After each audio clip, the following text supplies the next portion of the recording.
તો મિત્રો આજનો આપણો પ્રશ્ન છે કે આપેલી આકૃતિમાં ખૂણો AOB, ખૂણો BOC, ખૂણો COD અને ખૂણો DOE એના મૂલ્યો આપણે શોધવાના છે. છે જે ઓપ્શન ABCD માં આપેલા છે અને એક આ ખૂણો આપણને આપેલો છે. તો જનરલી જો જે કોઈ બી આવી રીતે આકૃતિ બને તો એના બધા ખૂણાનો સરવાળો કરીએ એટલે રાઉન્ડ બને તો પેલો થશે 360 થશે. ભલે એનું મૂલ્ય ગમે તે હોય પણ એનો સરવાળો 360 થશે. તો એના બધા ખૂણાનો સરવાળો તો થશે 360. તો x + 2x plus 2x sorry 4x plus 6x plus 100 બરાબર કેટલા થશે? 360 થશે.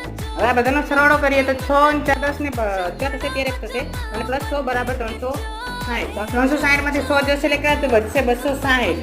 તો x નું મૂલ્ય મળશે બરાબર 260 છેદની અંદર 13. 13 દૂ 26. તો x નું મૂલ્ય મળશે 20. પહેલાનું મળશે 20, બીજાનું મળશે 40, ત્રીજાનું મળશે 280 અને ચોથાનું મળશે 20 અને 120. તો આ પ્રમાણે જે હોય એ આપણે ઓપ્શન જોઈ લઈએ.